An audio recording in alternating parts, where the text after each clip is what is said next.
جب یونیورسٹی سے باہر نکلتے ہیں تو ہمیں کوئی ایکسپلوئٹ نہ کرے 2 سال 3 سال، جہاں ہمارے ماں باپ نے ہمیں لاکھوں روپے کی ڈگریاں کروائی ہیں، وہاں چند ہزار بھی لوگوں کو دینے میں مسئلہ ہوتا ہے ہمیں، تو ہم ایک اپنی اچھی زندگی بھی نہیں گزار سکتے.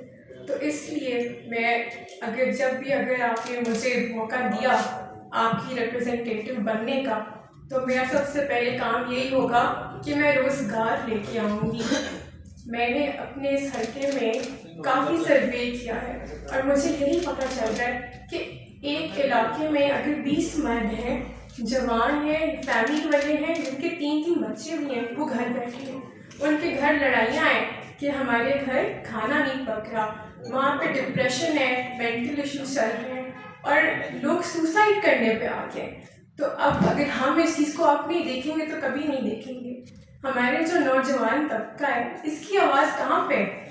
کون ہے جو ہمارے ایکچوئل مسئلے کو حل کرے گا؟ اب ہمیں خود ہی کچھ کرنا پڑے گا.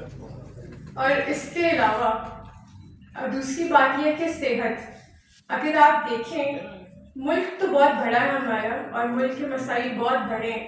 اگر میں ایک حلقے سے شروع کروں جو میرا حلقہ ہے، اس کے اندر آپ دیکھیں تو ترنول سے لے کے گولڈا تک کچھ 40 سے زیادہ گاؤں آ رہے ہیں، آبائی علاقے آ رہے ہیں. یہاں پہ ایک بھی سرکاری ہسپتال نہیں ہے، خدا نخواستہ وہاں پہ ٹرانسپورٹیشن بھی نہیں ہے ہسپتالوں تک پہنچنے کے لیے.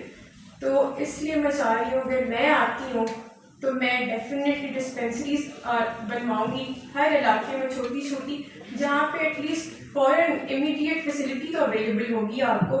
آپ کی ابھی جو ہیلتھ کیئر ہے اس کے اندر جو حالات چل رہے ہیں، آپ کے ڈاکٹرز جو ہیں MBBS جو کر کے آتے ہیں، وہ 1/10 جو آپ کا ہے ریشو، وہ اسپیشلائزیشن کرتے ہیں.